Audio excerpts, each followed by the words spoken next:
Tim Minchin, songs the world will never hear. 4 stars.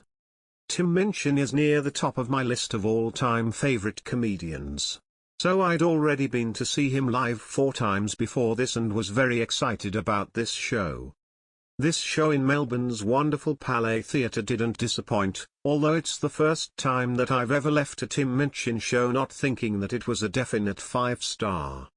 I had a huge smile on my face throughout pretty much the entire first half of this long, 2.5-hour show. There was lots to like, with Tim and his amazing band performing a carefully curated, totally eclectic selection of songs from his 20 years in the business.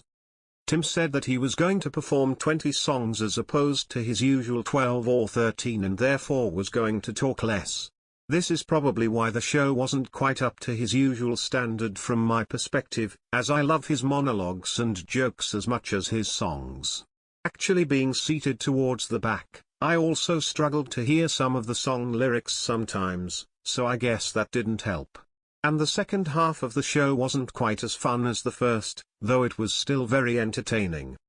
I get the impression that Tim has mellowed a little.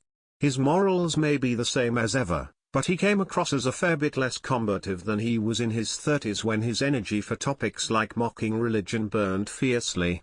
Having said that, his rendition of Bible Take Down the Good Book, which I don't recall having heard before, was fantastic. If I was judging it as a pure comedy show, the rating wouldn't be as high as 4 stars, as there weren't loads of laughs. It's always a delight to see Tim perform classics such as Dark Side and Rock and Roll Nerd, but they're now too familiar to make me laugh.